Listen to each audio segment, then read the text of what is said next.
This time on Tennessee Crossroads, Teresa Bush goes to Wilson County to profile a talented saddle maker.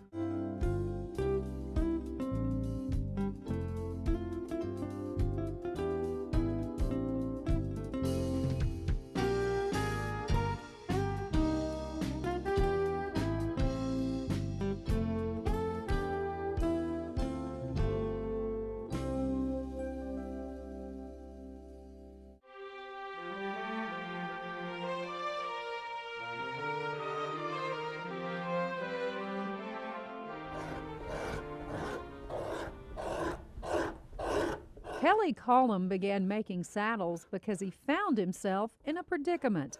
I'm just taking the lumps out. The saddle he was using to train horses, which was made back in the 1920s, needed repairing. Well, that saddle got to where I was afraid if a horse bucked with it, it was going to come off.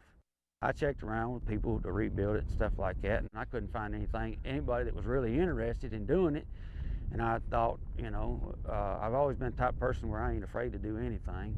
So I got a catalog, I ordered me some leather and a few tools, and I rebuilt that saddle. Kelly was pleased with his repair work, so much so he decided to try making a few saddles from scratch. I built probably 4 or 5 saddles. I built a couple of them that I actually sold. I said, well, if I'm going to do this, I need to find me somebody to teach me. And I found a 45-year veteran in Loveland, Colorado, by the name of Dusty Johnson. I went out there to his school, and it was one-on-one, just him and me. He really taught me a whole lot, and he was a great teacher and a great cut-up. He made everything fun.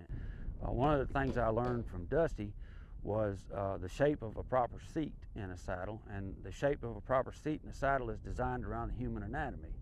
This is the comfort part, you know, the whole ground seat and everything, and then usually when I get it to a point where I think it's pretty close, I'll get on it and I'll sit in it, and if I can feel something, then I'll go take that spot out where I can feel it, you know. Sometimes it'll be too high in the middle and I'll feel it in the middle, and sometimes it'll be too wide and I'll feel it right in my butt bone. And then I get out, that way I can maintain that curve, because that curve is where all the comfort comes from. They are the type of saddle you can ride all day long without getting sore. If I want a saddle that you can buy, you can ride it the rest of your life, and you can give it to your child when you're done, and they can give it to their child when they're done. With that much passion for saddle making, you'd think Kelly had been doing this all his life, but he hasn't. In fact, he didn't even own a horse until his late 20s, and he didn't begin making saddles until 2003. It's all right. You're all right. Long before he made saddles, Kelly was a farrier, a person who shoes horses.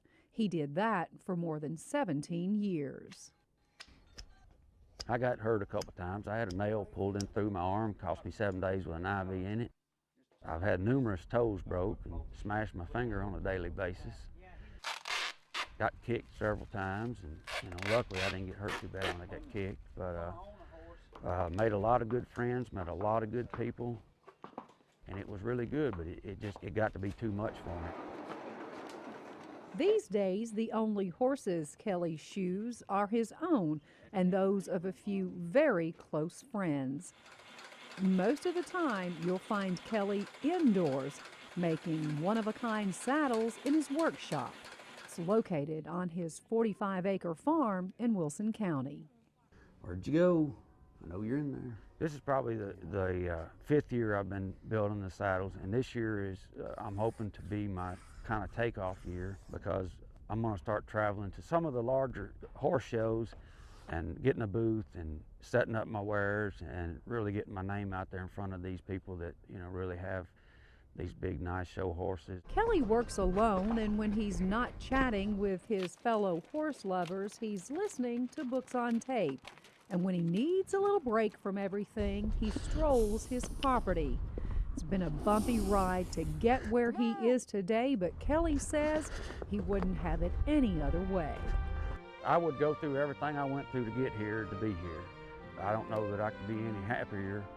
You know, I do what I love. I'm around the horses all the time. I work out in the sunshine if I want to. You know, I'm out here in the country every day. It's peaceful, it's quiet. I'd be hard pressed to not say that I'm blessed when it comes to what I do and where I do it and things like that. And there's been a lot of times in my life when I didn't have a lot of good days, but nowadays they're pretty regular.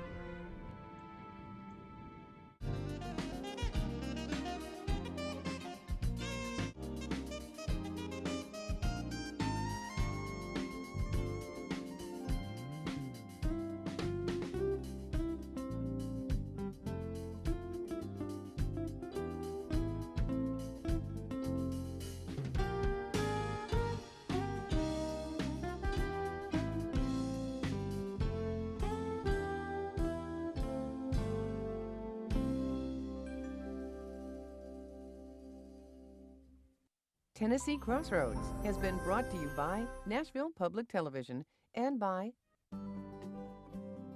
Behind every picked Tennessee Products logo is a Tennessee farmer.